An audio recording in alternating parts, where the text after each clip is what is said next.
Hi guys, I'm Sadie. I'm happy to be able to talk to you. I just got home from church, and it was wonderful. It's exactly what we needed to hear. The friends that we haven't seen in a while because, we, for some reason, we're all strong leaders, and because of that, we decided to continue to praise God with all of our hearts, and I'm so thankful for that. And so I wanted to talk about spiritual prosperity today because I've seen that there's a lot of lacks of truth, not to say other words, BS, in the world, and I don't want people to get the wrong idea. I get these parts of information, these pieces, strategically speaking, because my father used to be a mega pastor. He used to be the founder of so many different churches, and he taught us, as far as I could remember, building communities and building basically the brotherhood, the sisterhoods that established a lot of different churches all around the world. And so whenever I talked about leadership and stuff like that, it's because I've seen it since as far as I could remember. Of course, I'm not perfect, neither was my dad, and at the end we just want to be able to praise God with all of our heart. We're heading towards a different time in the history of Christianity.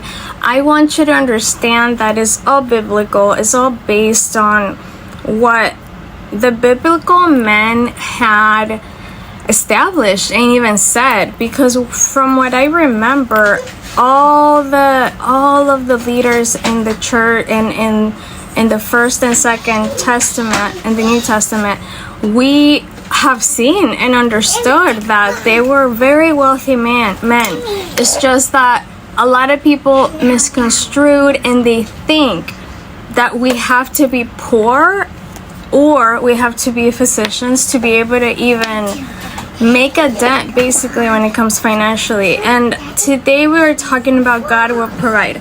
Absolutely, He will provide. I am the true, just basically, leader, and when it comes to trusting God with all of our hearts, that's me 1,000%. However, He also gives us the means to be able to establish things. And so today, when I was at one of the churches that my father helped found, and they were talking about being like, basically, ambition is bad, and that's not true. And of course, I am no pastor. I did minor in religion, but I don't think that we have to be basically poor monetarily wise when it comes to being a good Christian, because I'm probably one of the biggest supporters, because when we came to America, we gave up everything that we knew in Venezuela. We never knew that Chavez was going to take over and basically make slavery out of my country. And then all of Venezuelans ended up going all over the world. And the people that stayed, unfortunately, live in a horrible reality, which you guys have no idea. And so, had we come here to America, and I'm as you guys know, I'm a Shriners kid, and the Masons will give money to the Shriners hospitals, and then they choose based on what needs these children have, and then ultimately bless them tremendously. Now, as a Christian, I'm a true believer that that's not my belief system, of course, you could agree.